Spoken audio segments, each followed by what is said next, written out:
విశ్రాంతి దినమున కట్టెలు ఏరుకోవటము జరిగింది ఒక రోజున.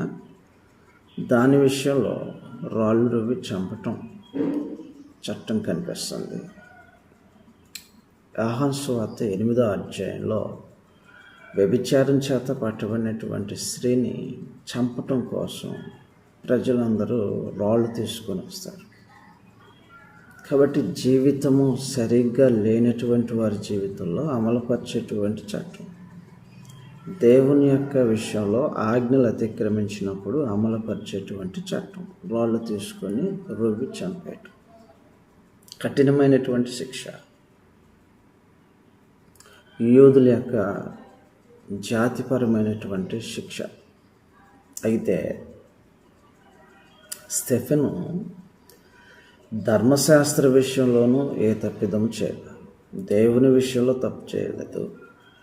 రెండవది, వ్యక్తిగత సంబంధమైనటువంటి జీవిత విషయంలో కూడా తప్పు చేసినటువంటి వాడు కాదు.